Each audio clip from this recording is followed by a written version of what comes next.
అనుష్క గారితో పనిచేసిన దర్శకులు కావచ్చు, తోటి ఆర్టిస్టులు కావచ్చు, ఎవరైనా సరే అనుష్క గారి గురించి చెప్పండి మీ అనుభవం దృష్ట్యా అంటే లైక్ ఇంకా షీ ఈజ్ వెరీ స్వీట్. ఇంకా ఇంకో మాట రాదు మామూలుగా. ఆ స్వీట్ అన్న పర్సన్నే స్వీట్ అన్న పదం ముందు వచ్చేసింది. చాలా మంచి అమ్మాయి అనుష్క. ఎందుకంటే తను కూడా స్పాట్కి వచ్చాక కానీ ఎప్పుడు యుగో ప్రదర్శించటం, హంగామా ప్రదర్శించటం, బందా ప్రదర్శించటం అస్సలు ఉండవు. చాలామంది హీరోల్లో అవి ఉంటాయి, ఈ అమ్మాయిని అస్సలు ఉండదు. ఇది ఒకప్పుడు హీరోయిన్లో విజయశాంతి దగ్గర ఉండేది కాదు, రమ్యకృష్ణ గారి దగ్గర కూడా ఉండదు. ఇది చాలా ప్రొఫెషనల్. వస్తారు, వాళ్ళు కూర్చుంటారు, వాళ్ళ పని వాళ్ళు చేస్తారు, హ్యాపీగా ఉంటారు. కానీ వాళ్ళకన్నా కూడా ఎక్కువ అనుష్క ఏంటంటే చాలా ఎప్పుడు హ్యాపీగా ఉంటుంది. ఏ యుగో ఉండదు, డైరెక్టర్లు చెప్పినట్టు చేసిద్ది. ఇదని చాలా హ్యాపీ వర్క్ అనుష్కతో. చాలా మంచి అమ్మాయి. వేరే మూవీస్ గురించి కూడా మాట్లాడుకుంటే పంచాక్షరి మూవీ, అప్పుడే అరుంధతి మూవీ కూడా రిలీజ్ అయ్యింది అనుష్క గారి. అనుష్క గారి అరుంధతి మూవీ తర్వాత మళ్ళీ లేడీ ఓరియంటెడ్ మూవీ పంచాక్షరి. సో ఆ హైప్ అన్నది ఉండింది, ఇలా లేడీ ఓరియంటెడ్ అన్నది. అరుంధతి ఒక అద్భుతమైన హిట్ లేడీ ఓరియంటెడ్లో. మళ్ళీ అమ్మోరు తర్వాత సౌందర్య పీరియడ్లో అంత సక్సెస్ వచ్చినాయి. తర్వాత మళ్ళీ అనుష్క వచ్చాక లేడీ ఓరియంటెడ్ అనేది మళ్ళీ అరుంధతితో పుట్టినాయి. పుట్టి అక్కడి నుంచి మళ్ళీ చేస్తున్న టైంలో అమ్మాయి మా ప్రొడ్యూసర్ చంద్రకి, నాగార్జున గారు మేకప్ మ్యాన్ అనమాట, తనకి మాట ఇచ్చింది. అతను అడ్వాన్స్ ఇచ్చున్నాడు ఆ అమ్మాయికి. సో దీని మీద అమ్మాయి చేస్తూ డైరెక్టర్ అంటే ఇట్లా మహానంది చేసాం. First Anushka solo heroine film, అది సూపర్లో సెకండ్ హీరోయిన్గా చేసింది. సో దాంట్లో సోలోగా పెట్టి చేసాం. అది చేసినప్పటి నుంచే వెరీ గుడ్ రిలేషను, చాలా మంచి అమ్మాయి అనుష్క. ఆ తర్వాత ఇట్లా సముద్రం అంటే నేనంటే చాలా ఇష్టం, చాలా అభిమానం కూడా. సో మళ్ళీ మన కాంబినేషన్ అట్టయితే ఆయనైతే ఓకే ఇమీడియట్ చేద్దామని చెప్పేసి ఒక పక్క తను, ఒక పక్క నేను, ఇంకా ఇంపార్టెంట్ నాగార్జున గారు, ఇంతమంది కోసం అమ్మాయి హ్యాపీగా చేసింది.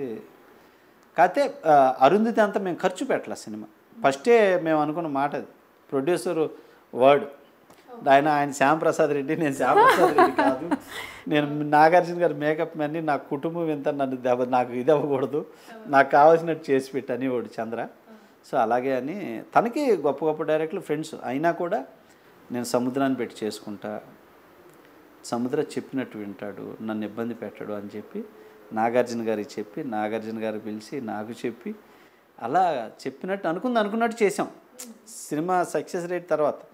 కానీ మనం గ్రేట్ హిట్కి వెళ్ళాల్సిన సినిమా పాస్ మార్కులో పాస్ అయ్యాం. ఇంకా ఖర్చు పెట్టుంటే మాత్రం దాని దగ్గరకు టచ్ చేసేవాళ్ళం. అనుకున్న కథ ఇంకా తీయలే పంచాక్షరి. కాబట్టి దాని పంచాక్షరి 2 తీయాలని ప్లాన్ చేస్తున్నా. 2 తీయాలని ప్లాన్ చేస్తున్నా. బట్ అనుష్కతో డిస్కస్ చేసిన కథ రెడీ చేశా. కానీ మెయిన్ పాయింట్ ఏమంటారండి అంటే పంచాక్షరి మూవీ అనుకున్నంత రేంజ్లో హిట్ అవ్వకపోవడానికి ఈ బడ్జెట్ కన్స్ట్రెంట్.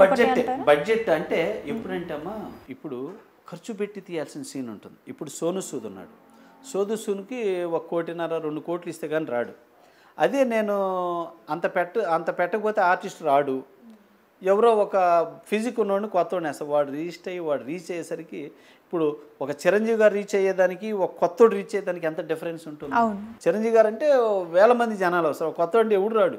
పబ్లిసిటీ చేసుకోవాలి, లేపాలి, చెయ్యాలి, రప్పించుకోవాలి, ఎంత కష్టం ఉంటుంది. సో అలాగా ఒక సీన్ తీయాలి అంటే పెద్ద ఆర్టిస్టులు బిజినెస్ ఉంటే పెద్దగా తీయగలదు. అది లేదనుకోండి బడ్జెట్ ప్రకారమే తీయగలగాలి, పిండి కొద్ది రొట్టె తయారైంది. అలాగే సినిమా కూడా నేను దాంట్లో కొన్ని యాక్షన్ ఎపిసోడ్లు చేసాం. ఇప్పుడు అరుంధతిలో ఒక దెయ్యం వచ్చి ఆత్మ వచ్చి అటాక్ అయితేనే ఆ అమ్మాయి ఎంత పవర్ఫుల్ అని చెప్పారు అరుంధతి. అదే పంచాక్షరిలో ఒక అమ్మవారు, సాక్షాత్ అమ్మవారు అంటే ఏంటి, ఏది చేసినా ఆడిని ఒప్పుకుంటాడు. అటువంటి పవర్ అటాక్ అయినప్పుడు విలన్స్ లారీలు వేసుకొని వచ్చి గుద్దినా కూడా ఆ అమ్మాయి లారీకి అలా నిలబడితే లారీ గుద్ది లారీ బౌన్స్ అయ్యి వెళ్ళి పడిపోద్ది. ఇలాంటి ఎపిసోడ్ చేసాం కానీ తీయలేదు. ఇవన్నీ పంచాక్షరి 2లో పెడుతున్నాం. అలాంటివి అనుకుని అరుంధతిలో తీశారు వాళ్ళు. సోను సూద్ పెద్ద పెద్ద సెట్లు, ఆ నైఫ్ ఫైట్లు ఇవన్నీ టైం తీసుకుని ఇవన్నీ చేశారు. సినిమాలకు అలా ఖర్చు పెడితేనే కొన్ని అలాంటి ఎలివేట్ అవుతాయి. కథ గొప్పగా చేసుకొని ఖర్చు పెట్టకపోతే యావరేజ్ అవుతాయి అనడానికి అరుంధతి పంచాక్షరి డిఫరెన్స్. కాస్ట్యూమ్స్ విషయంలో కూడా విన్నాం అరుంధతి మూవీ అప్పుడు అది శ్యామ్ ప్రసాద్ రెడ్డి గారు నచ్చక అది ఎన్నో లక్షలైనా సరే ఆ డబ్బులు ఇచ్చేసి మళ్ళీ కొత్తవి. ఆయన కూడా ఆ సినిమాకి ఆయన ఆస్తులు మొత్తం పెట్టేశారు, ఆస్తులు మొత్తం అమ్మేసి టోటల్ అమ్మేసి పెట్టేసి సినిమా చేశాడు ఆయన. అలా నమ్మి చేసిన వాళ్ళు ఎప్పుడూ బాగున్నారు. అది అరుంధతి. అలా నమ్మి ఆస్తులు పెట్టి టోటల్ హ్యాండ్స్ అప్ చేసుకొని ఒకప్పుడు మోహన్ బాబు గారు ఆయన అన్ని క్లిష్ట పరిస్థితులు చేసినా ఆయన్ని కాపాడింది సినిమా. అంతకుముందు రామానాయుడు గారు ఇంకా నేను ఈ సినిమా లేకపోతే నా జీవితం లేదు నేను వెళ్ళిపోవాలని కష్టపడి ఆస్తులు పెట్టి ఎవరూ పట్టించుకోలేని స్థితిలో ఆయన్ని అలా సినిమా కాపాడింది. అది సినిమా అంటే. సినిమా కోసం అంత ఎఫర్ట్ పెట్టినప్పుడు ఎప్పుడు సినిమా కాపాడింది. సినిమా అంటే అందుకే గాడ్ అంటా నేను ఎప్పుడు.